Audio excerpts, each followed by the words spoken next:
How to defeat terrorism.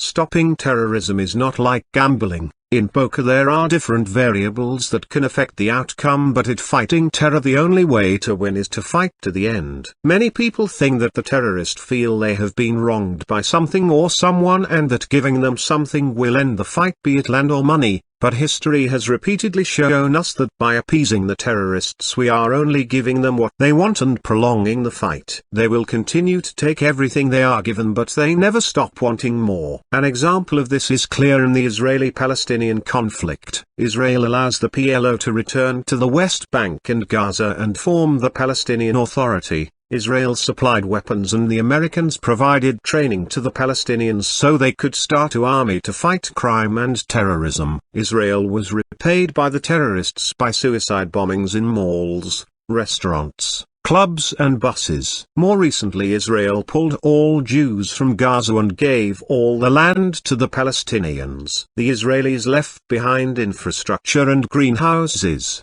which could have been used for businesses by the Palestinians. The moment the last troops were out of Gaza, the terrorists destroyed what the Israelis left behind and again repaid them with rockets on Sderot and Ashkelon, two Jewish cities bordering Gaza. Many of you are thinking that these problems were brought on by the Israelis stealing Palestinians' land. But what was it that the United States did that angered Al-Qaeda? Many will say it is because America has troops in Saudi Arabia, where the two holiest locations to the Muslim people are. These people are wrong. This fight is not about the terrorists wanting America out of the Middle East. This is about the pride of one individual, Osama bin Laden, and that's all it is about. In 1991, when Saddam Hussein invaded Kuwait, Saudi Arabia was worried and was looking to get help to protect its oil fields. Osama bin Laden offered his assistance to help protect his homeland with the help of his mujahideen, who had helped protect Afghanistan from the Russians in the 80s. But rather than gamble on bin Laden's holy warriors, the Saudis asked for help from the United States.